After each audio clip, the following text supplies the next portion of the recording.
Mechanical ventilator machine duni. Magi mathaudi akoina ngasai miyamna akoina gyan mangu matamda thabak sina akoigi pneumonia samna harabada sor honmangam lungs ki problem adagi brain problems heart ki problem akoigi mayam sina mi amagi akoigi hingbagi akoigi Bambai du leitrikanda akoina karma ICU sida akoina kari sizinagdage haita akoina mi akoigi artificial lungs haira khangnei akoina akoigi ima pungda yaujaraakpa lungs se sigi mahutta akoina mapangi oiba akoigi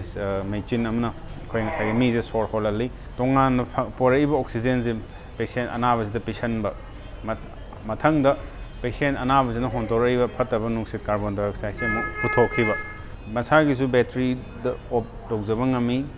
adubu tawsong koina electrical supply diamna darkar tai maigi oiba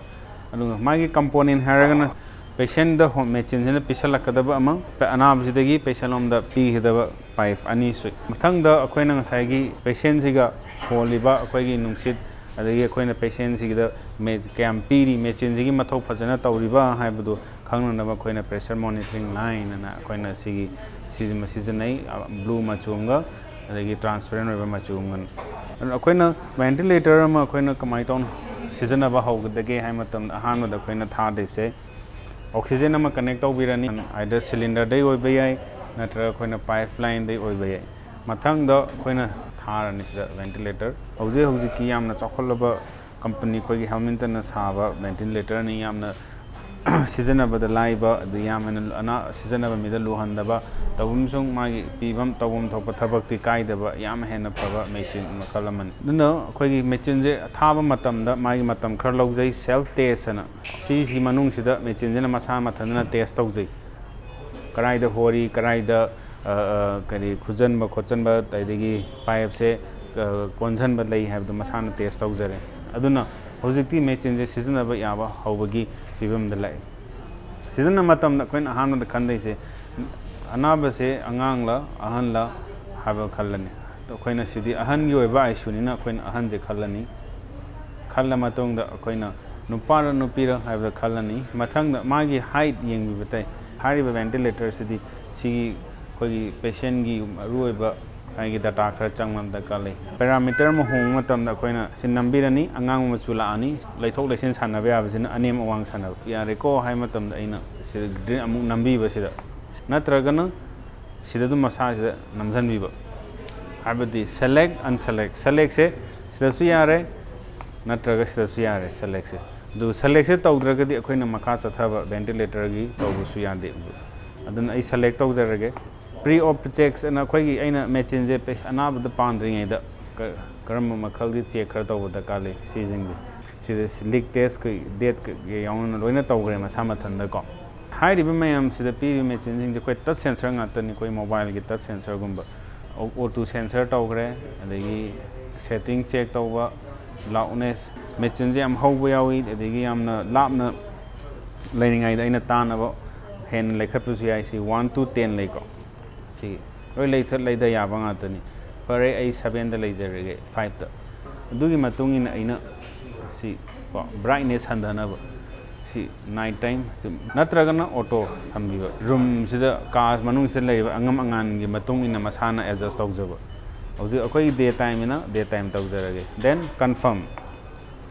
mathang da aina si thokpirakbo okay by pep si pep haiba sigi marks season adain Laptopiraga, she sambiba. Samaga, anabagi mamaida sambiba. Sina bipep high. Aduga patients a quina, I shugum the Gan Mangba Quagi labor matam the Aina endotracheal tube and Haquagi, she is intubation tower matong the Quagi Kanaugi, Quagi Nungsit Marida, Quina si Hapsan Biraga, ventilator Thambibama. Hariba Anisi Quina Sambayariseco. Test lungs hai go test lungs gi mathaudi machine je season adrakan thambiba hogi phata haudi changna ba natragana akoina machine je thagat pa matam da check tawna ba ko smaina sigi ventilator si check tawre leak leitre kai ngum leak leita ga sida leak lei hairakani yo kaimta leitre standby mode leite okay patient is ready lere दरकार लेबा patient दा जी ventilator जे सम्मगे हाय मतम अइना सिगी start ventilator से नंबीरनी screen सिदा यावरी जे screen कलम अहुम थोंना खाय होंगदों होंजिन मतम दा अइना कराय दा नंबर खोटप तौगदगे हाय तारे सिदा सानाबीबो लोइन सिदा सानाबीबो सिसिना डॉक्टर अदेगुमसुंग पैरामेडिक्स की सिसिना पेशेंट होलिबो पोटो को मोड हायबम लाए मोड से याम थिना इंपोर्टेंट वे अदुबु मी सिगी दरकार वरिबा सोर खुहोन को पिकना होनबा चाउना होनबा अदगी यांगना होनबा अदुगी मखल ने अखोइना मोड हाय मखल को अद मोड से मखल यामख्रे सिदी अखोइना volume control pressure control intelligent non invasive patient से सम मतुंग सिदा आइना नॉन इन्वेजिव नंबीबो को सिमन लेरे अदुबु मथक के अहुम सिदी आइना एंडोट्राकियल ट्यूब से यावरगा तौबदो सेट तौबसे अखोइना लोइना याय टच सेंसर गातनी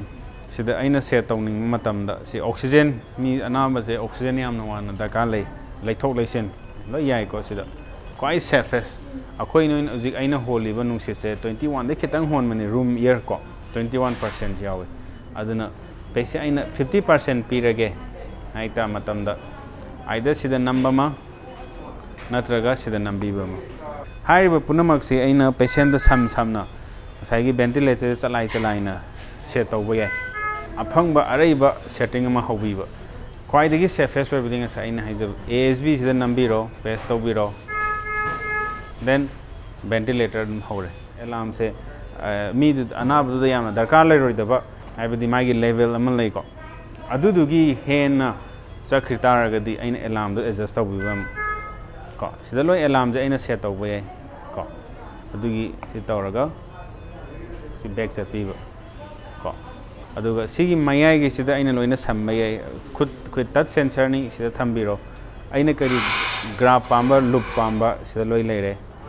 प्रेशर वॉल्यूम सिदी पुनमक सि डॉक्टर का तानरगा तौबा याय अनमना डॉक्टर पेशेंट बु सेनरीबा स्टाफ नदी ख्वाइदगी काउरदुदी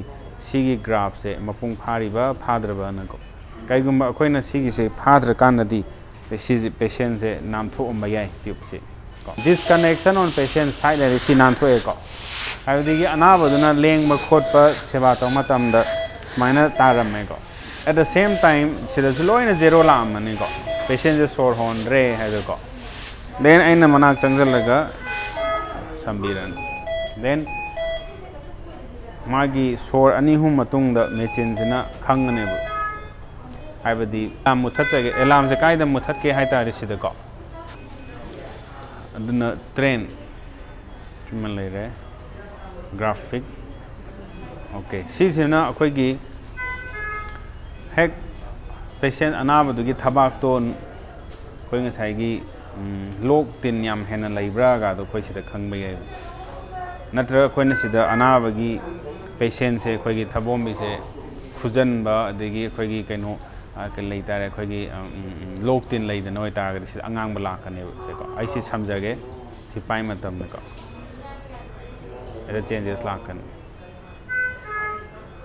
सिदा अमा लाइसे चेंजेस लाए हाइरिसे को सिदा लखंगने अदुना मनांग नाकपद अखोइगी लैरिबा स्टाफ सिंगदना मागी जे सिदा अहोंग अमा लैरे सिदा एलार्म पिरअनेबो पुनम अइना सेटिंग तौरि मैम जे सपोज अइना सेटिंग तौरिसिना येलो कैनो मचू से को पेशेंट की जिना प्लस साइज अइना सेट तौरिसेगा पेशेंट की मागी लाइना नत्रगा पेशेंट की थबाक सिगा चानाब्रा हादो मनाक से नइगै चानागदो चानाद्रे सेटिंग चानाद्रे हारगदि सिगी आइगी जोन सिदगी हाइबदि आइगी सेफ जोन अइना सेटिंग तौरिसिदगी मा थोखरने डॉक्टर नत्रगा खोइगी स्टाफ तो लाकांदा सेटिंग से पेशेंट की अनाबगी लोक तिन लैरा नत्रगा मेचिंदा अखोइगी नांथोपा दगी खुजन बलाइब्रा चेक तौबी सिगी पैरामीटर मरी खक लैरिसे हेन अइना खंगंगदि सि चपीरगा अतोपा से लैको वारी साना दैजे डॉक्टर पेशेंट की वाइटल सिदा लै हाइबदि माउन द प्रेशर वांग लैब्रा प्रेशर नेमना लैब्रा देन इवेंट करी करी थोखी दो हेक थागटपा हौबदगी प्रेशर ngसाइगी खुजनखिबा नांथोखिबा मयाम दो अइना लोइ खंगनि पैरामीटर अइना सेट तौजरी मैम से कईगुंबा अतोपना डिस्टर्ब तौरमदना कांदा लॉक अनलॉक को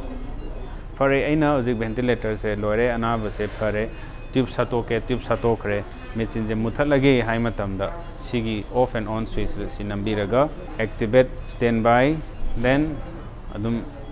sida thambiraga sidaidi mutle ka